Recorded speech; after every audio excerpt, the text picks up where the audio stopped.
আজকে আমি তোমাদের সাথে এমন কিছু তথ্য শেয়ার করতে যাচ্ছি যা জানলে তোমরা সত্যি অবাক হয়ে উঠবে। ভিডিওটি শেষ পর্যন্ত দেখুন, তাহলে অনেক কিছু ভয়ঙ্কর ও বাস্তব তথ্য জানতে পারবেন। তাহলে চলুন ভিডিওটি শুরু করা যাক। ফ্যাক্ট নম্বর 1, ভূমিকম্প শুধু শহর ধ্বংস করে না, একটা শক্তিশালী ভূমিকম্প পুরো পৃথিবীর দিনের দৈর্ঘ্য বদলে দিতে পারে। প্রথমে যে তথ্যটা বলবো সেটা সত্যি মাথা ঘুরিয়ে দেওয়ার মতো। তোমরা কি জানো একটা বড় ভূমিকম্প পৃথিবীর ঘূর্ণন গতি পরিবর্তন করতে পারে? এর উত্তরটা হলো হ্যাঁ, একদমই সত্যি এটা। যখন কোনো বিশাল ভূমিকম্প হয় তখন পৃথিবীর ভরের বিতরণের পরিবর্তন ঘটে। এর ফলে পৃথিবীর যে ঘূর্ণন গতি আছে সেটারও সামান্য পরিবর্তন হয়। 2011 সালে জাপানে যে ভয়াবহ ভূমিকম্প হয়েছিল সেটা পৃথিবীর দিনকে 1.8 মাইক্রোসেকেন্ড ছোট করে দিয়েছিল। মাইক্রোসেকেন্ড মানে হলো 1 সেকেন্ডের মিলিয়ন ভাগের 1 ভাগ। শুনতে খুব কম মনে হলেও ভাবো তো, একটা প্রাকৃতিক দুর্যোগ আমাদের সময়কে পরিবর্তন করে দিচ্ছে। এটা প্রমাণ করে যে পৃথিবী কতটা শক্তিশালী এবং একই সাথে কতটা অদ্ভুত। 2004 সালে সুমাত্রার ভূমিকম্প এরকম প্রভাব ফেলেছিল। বিজ্ঞানীরা বলেছেন যে ভূমিকম্পগুলো শুধু বিল্ডিং বা স্থাপত্য ধ্বংস করে না, বরং পুরো গ্রহের গতিবিদ্যায় প্রভাব ফেলে। এটা ভাবতে অদ্ভুত লাগে না যে আমরা একটা গ্রহে বাস করছি যেটা গতিশীল এবং পরিবর্তনশীল? ফ্যাক্ট নম্বর 2, আপনি কি জানেন এই মুহূর্তে আপনি কখনোই মাকড়সা থেকে 3 ফুটের বেশি দূরত্বে নেই? এই সত্যটা শুনলে তোমরা রীতিমতো মাকড়সাকে ভয় পেতে শুরু করবে। গবেষণায় দেখা গেছে যে বেশিরভাগ সময় আমরা কোনো না কোনো মাকড়সা থেকে মাত্র 3 ফুট দূরত্বে থাকি। মানে হলো তুমি এখন যেখানে বসে আছো বা দাঁড়িয়ে আছো সেখানে তোমার কাছাকাছি একটা মাকড়সা রয়েছে। তবে ভয় পাওয়ার কিছু নেই। বেশিরভাগ মাকড়সা মানুষের ক্ষতি করে না, আসলে তারা আমাদের উপকারী করে। মশা, মাছি এবং অন্যান্য ক্ষতিকর পোকামাকড় খেয়ে পরিবেশের ভারসাম্য রক্ষা করে। তবুও এটা ভাবতে একটু অদ্ভুত লাগে না যে আমরা সবসময় একই সাথেই আছি, শুধু দেখতে পাই না? বিশেষ করে বাড়ির কোনায়, আলমারির পিছনে, বিছানার নিচে, এসব জায়গায় মাকড়সা খুবই সহজেই থাকতে পারে। তারা অন্ধকার এবং নিরিবিলি জায়গা পছন্দ করে। পৃথিবীতে প্রায় 48,000 প্রজাতির মাকড়সা রয়েছে এবং তাদের বেশিরভাগই সম্পূর্ণ নিরীহ। হ্যাঁ, তবে কিছু প্রজাতি অবশ্যই বিপজ্জনক এবং তাদের কামড় মারাত্মক হতে পারে। ফ্যাক্ট নম্বর 3, একটি বজ্রপাতের তাপমাত্রা সূর্যের চেয়েও বেশি হয়। এই তথ্যটি শুনলে আপনি চমকে যাবেন। একটি সাধারণ বজ্রপাতের তাপমাত্রা প্রায় 30,000 ডিগ্রি সেলসিয়াস পৌঁছতে পারে, আর এই সূর্যের পৃষ্ঠের তাপমাত্রা হলো মাত্র 5,500 ডিগ্রি সেলসিয়াস। মানে হলো বজ্রপাতের তাপমাত্রা সূর্যের পৃষ্ঠের চেয়ে প্রায় 5 গুণ বেশি। যখন বজ্রপাত হয় তখন বিদ্যুৎ বাতাসের মধ্য দিয়ে অবিশ্বাস্য গতিতে চলে এবং এই ঘর্ষণের ফলে এত বেশি তাপ উৎপন্ন হয়। এই তাপের কারণেই আমরা সেই উজ্জ্বল আলো দেখতে পাই এবং এই বিকট শব্দ শুনতে পাই, যাকে আমরা বজ্রের আওয়াজ বলে থাকি। একটা বজ্রপাতে যে পরিমাণে শক্তি থাকে তা দিয়ে একটা 100 ওয়াটের বাল্ব 3 মাস ধরে জ্বালানো যেতে পারে। কিন্তু দুঃখের বিষয় হলো এই শক্তি খুবই দ্রুতই মুক্ত পায়। তাহলেই ফলে এটা কি সংরক্ষণ করা সম্ভব নয়? প্রতি বছর পৃথিবীতে প্রায় 100টি বজ্রপাত ঘটে প্রতি সেকেন্ডে। চিন্তা করো কত বিশাল শক্তি পৃথিবীর আশেপাশে ছড়িয়ে পড়ে আছে। ফ্যাক্ট নম্বর 4, অক্সিজেন ছাড়া মানুষ 3 মিনিটই বাঁচতে পারে। এটা সত্যি একটি ভয়ঙ্কর তথ্য। আমরা খাবার ছাড়া সপ্তাহখানেক, জল ছাড়া কয়েকদিন বাঁচতে পারি, কিন্তু অক্সিজেন ছাড়া 3 মিনিটই বাঁচতে পারি। মস্তিষ্ক আমাদের শরীরের সবচেয়ে সংবেদনশীল অঙ্গ। এটা প্রতিনিয়ত অক্সিজেন চায়। যখন অক্সিজেন সরবরাহ বন্ধ হয়ে যায় তখন মস্তিষ্কের কোষগুলি মরতে শুরু করে। প্রথম 30 সেকেন্ডে একজন মানুষ অজ্ঞান হয়ে যায়। 1 মিনিটের মধ্যে মস্তিষ্কের কোষগুলি ক্ষতিগ্রস্ত হতে শুরু করে। এজন্য ডুবে যাওয়া মানুষকে দ্রুত উদ্ধার করা খুবই জরুরি একটা কাজ। এই জন্য হার্ট অ্যাটাকের সময় দ্রুত সিপিআর করাও একটা জরুরি একটি কাজ। অক্সিজেন আমাদের জীবনে সবচেয়ে মূল্যবান জিনিস, কিন্তু এটা আমরা প্রতি মুহূর্তে বিনামূল্যে পাচ্ছি বলে এর আমরা মূল্য বুঝছি না বা জানি না। যারা শ্বাসকষ্টের রোগে ভোগেন তারাই জানেন প্রতিটি শ্বাস কতটা মূল্যবান। ফ্যাক্ট নম্বর 5, আপনি যদি দিনে 5 ঘন্টার চেয়ে কম ঘুমান তাহলে এটি আপনার শরীরে হার্ট অ্যাটাকের ঝুঁকি 45% বাড়িয়ে তোলে। আমরা অনেকেই রাতে জেগে মোবাইল চালাই, পড়াশোনা করি বা কাজ করি, কিন্তু জানো কি এটা আমাদের হৃদযন্ত্রের জন্য কতটা বিপজ্জনক? গবেষণায় দেখা গিয়েছে যে নিয়মিত 5 ঘন্টার ঘুম ঘুমালে হার্ট অ্যাটাকের ঝুঁকি 45% বেড়ে যায়। ঘুমের সময় আমাদের শরীর নিজেকে মেরামত করে, হৃদযন্ত্র একটু বিশ্রাম পায়, রক্তচাপ কমে, শরীরের বিভিন্ন হরমোন নিয়ন্ত্রিত হয়। কিন্তু যখন আমরা পর্যাপ্ত ঘুম পাই না তখন শরীর ক্রমাগত চাপের মধ্যে থাকে। এতে স্ট্রেস হরমোন বেড়ে যায়, রক্তচাপ বাড়ে এবং হৃদযন্ত্রের উপর অতিরিক্ত চাপ পড়ে। শুধু হার্ট অ্যাটাকই নয়, কম ঘুমের কারণে ডায়াবেটিস, মোটা হওয়া, বিষণ্ণতা, দুর্বল রোগ প্রতিরোধ ক্ষমতা এবং এমনকি অ্যালজাইমার্সেরও ঝুঁকি বেড়ে যায়। একজন প্রাপ্তবয়স্ক মানুষের দিনে 7.9 ঘন্টা ঘুম দরকার। এটা বিলাসিতা নয়, জরুরি প্রয়োজন। আজ থেকে নিয়মিত পর্যাপ্ত ঘুমানোর চেষ্টা করুন। ফ্যাক্ট নম্বর 6, আজ যে ওষুধে আপনি সেরে উঠছেন, আগামীকাল সেটাই আর কোনো কাজ করবে না। এটা হলো অ্যান্টিবায়োটিক রেজিস্ট্যান্স, যা 2025 সালের মধ্যে বছরে 1 কোটি মানুষকে মেরে ফেলতে পারে। এটা একটি ভয়াবহ তথ্য যা আমাদের ভবিষ্যৎ প্রজন্মের জন্য অত্যন্ত বিপজ্জনক। অ্যান্টিবায়োটিক রেজিস্ট্যান্স মানে হলো ব্যাকটেরিয়া এমন শক্তিশালী হয়ে উঠেছে যে আমাদের ওষুধগুলো আর কাজ করবে না বা করছে না। এর কারণ কি?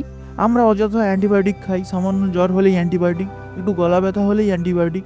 কিন্তু এভাবে যখন আমরা বারবার অ্যান্টিবায়োটিক ব্যবহার করি, তখন ব্যাকটেরিয়াগুলো সেই ওষুধের সাথে নিজেকে খাপ খাইয়ে নেয় আর শক্তিশালী হয়ে ওঠে।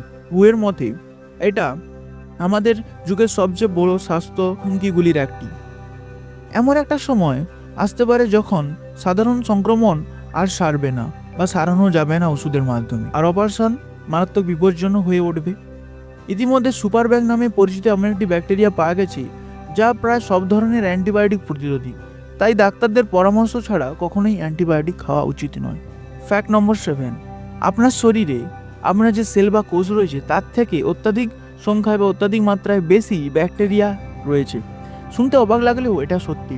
আমাদের শরীরে প্রায় 37 ট্রিলিয়ন মানব কোষ আছে, কিন্তু ব্যাকটেরিয়া আছে প্রায় 100 ট্রিলিয়ন। মানে হলো প্রযুক্তিগতভাবে মানুষের কোষের চেয়ে ব্যাকটেরিয়ার সংখ্যা অনেক বেশি। কিন্তু ভয় পেও না, এই ব্যাকটেরিয়াগুলি বেশিরভাগই আমাদের শরীরের জন্য উপকারী। বিশেষ করে আমাদের পেটে যে ব্যাকটেরিয়া আছে সেগুলো খাবার হজম করতে সাহায্য করে, ভিটামিন তৈরি করে এবং রোগ প্রতিরোধী ক্ষমতা শক্তিশালী করে তোলে এবং এই ক্ষতিকারক ব্যাকটেরিয়া থেকে আমাদেরকে রক্ষা করে। তোমার ত্বকে, মুখে, নাকে সর্বত্র লক্ষ লক্ষ ব্যাকটেরিয়া বাস করছে। এগুলো তোমার সাথে এমন এক সম্পর্কে রয়েছে যাকে বলে সিম্বায়াসিস। এর মানে হলো পরস্পরের সহযোগিতায় জীবিত রয়েছে। তা তোমার থেকে আশ্রয় এবং পুষ্টি নেয় আর এর বদলে তোমাকে সুস্থ রাখতে সাহায্য করে। এই জন্য বিজ্ঞানীরা বলেন আমরা আসলে একটা সুপার অর্গানিজম, মানুষ এবং মাইক্রোবের সমন্বয়। ফ্যাক্ট নম্বর 8, আপনি কি জানেন 1 চামচ মধু তৈরি করতে 12টি মৌমাছি সারা জীবন ধরে তার কাজ চলে? এই তথ্যটা শুনলে মধু নষ্ট করার আগে আপনি দুবার ভাববেন। একটি মৌমাছি তার সারা জীবনে মাত্র 1/12 চামচ মধু তৈরি করতে পারে। মানে হলো তোমার 1 চামচ মধুর জন্য 12টি মৌমাছি সারা জীবন কাজ করছে।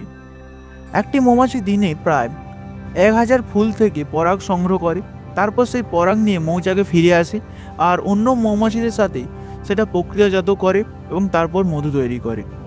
এই পুরো প্রক্রিয়াটা অবিশ্বাস্যভাবে পরিশ্রমসাধ্য, কিন্তু দুঃখের বিষয় হলো মৌমাছিরা সংখ্যায় দ্রুত কমে যাচ্ছে। কীটনাশক, জলবায়ু পরিবর্তন, আবাসস্থল ধ্বংস, এইসব কারণে মৌমাছির অবস্থা বিলুপ্তের পথে। আর এটা শুধু মধুর সমস্যা নয়, পুরো খাদ্য শৃঙ্খলের সমস্যা। পৃথিবীর 75% ফসল মৌমাছির পরাগায়নের উপর নির্ভরশীল। মৌমাছি না থাকলে আমাদের খাবারের সংকট হবে, তাই মৌমাছিদের বাঁচানো আমাদের নিজেদের বাঁচানোর মতোই জরুরি। ফ্যাক্ট নম্বর 9, আপনি কি জানেন মানুষের মস্তিষ্ক নিজে কখনোই ব্যথা অনুভব করতে পারে না? এটা একটি সত্যি চমকপ্রদ তথ্য। আমাদের মস্তিষ্ক যেটা সারা শরীরকে ব্যথা অনুভব করায়, সেটা নিজে কিন্তু কোনো ব্যথা অনুভব করতে পারে না। এর কারণ হলো মস্তিষ্কে কোনো ব্যথা রিসেপ্টর নেই। এই জন্য অনেক সময় মস্তিষ্কের অপারেশনের সময় রোগীকে জেগে থাকা হয় অবস্থায় করানো হয় অপারেশনটি। ডাক্তাররা মাথার খুলি খোলার সময় অ্যানাস্থেসিয়া দেন, কিন্তু মস্তিষ্কে কাজ করার সময় রোগীকে জাগিয়ে রাখেন, তাদের সাথে কথা বলেন, যাতে ডাক্তাররা বুঝতে পারে তারা কোন অংশে কাজ করছেন। তবে মাথা ব্যথা তাহলে কেন হয়? মাথা ব্যথা আসলে মস্তিষ্কের ব্যথা নয়, এটা মাথার চারপাশে রক্তনালী, মাংসপেশি এবং স্নায়ুর ব্যথা। যখন এগুলো চাপ অনুভব করে বা প্রদাহ হয়, তখন আমরা মাথা ব্যথা অনুভব করি। মস্তিষ্কে নিজে সম্পূর্ণ ব্যথামুক্ত থাকে। কি আশ্চর্য, তাই না? ফ্যাক্ট নম্বর 10, সুনামি বিমানের চেয়েও দ্রুত গতিতে চলতে পারে। সুনামি শব্দটা শুনলে ভয় লাগে, আর এর গতির কথা জানলে তো আরও বেশি ভয় পাবে। গভীর সমুদ্রে সুনামির গতি ঘন্টায় 800 কিলোমিটার পর্যন্ত হতে পারে। এটা একটি জেট বিমানের গতির সমান। সুনামি তৈরি হয় যখন সমুদ্রের তলদেশে ভূমিকম্প হয়, আগ্নেয়গিরির বিস্ফোরণ ঘটে বা বিশাল ভূমিধস হয়। এর ফলে সমুদ্রের জলে বিশাল ঢেউ ওঠে, আর এর ফলেই তৈরি হয় সুনামি। এবং এই যে বিশাল ঢেউ উঠে তা অবিশ্বাস্য গতিতে চারিদিকে ছড়িয়ে পড়ে। গভীর সমুদ্রে এই ঢেউ হয়তো মাত্র কয়েক ফুট উঁচু হতে পারে, কিন্তু উপকূলের কাছে এর ডাসাটি 30 থেকে 40 মিটার পর্যন্ত পৌঁছে যেতে পারে। 2004 সালে ইন্ডিয়ান ওশান সুনামি এবং 2011 সালে জাপান সুনামি আমাদের দেখিয়েছে এটা কতটা ভয়াবহ। হতে পারি। লক্ষ লক্ষ মানুষ মারা গেছে, পুরো শহর ধ্বংস হয়ে গেছে। সুনামির সতর্কতা ব্যবস্থা এখন অনেক উন্নত হয়েছে, কিন্তু তবুও বিধ্বংসী শক্তি থেকে সম্পূর্ণ নিরাপদ থাকা কঠিন। প্রকৃতির শক্তির সামনে মানুষ কতটা অসহায়, সুনামি তারই প্রমাণ। বন্ধুরা, এই ছিল এই পৃথিবীর 10টি সবচেয়ে বিপজ্জনক ও ভয়ঙ্কর তথ্য। কিছু তথ্য তোমাদের ভয় পাইয়ে দিয়েছে, কিছু তথ্য হয়তো চমকে দিয়েছে, আবার কিছু তথ্য হয়তো নতুন দৃষ্টিভঙ্গি দিয়েছে। এই তথ্যগুলো শুধু ভয় পাওয়ার জন্য নয়, বরং সচেতন হওয়ার জন্য। পৃথিবীতে অনেক বিপদ রয়েছে, কিন্তু জ্ঞান এবং সচেতনতা দিয়েই আমরা নিজেদের এবং অন্যদের রক্ষা করতে পারি।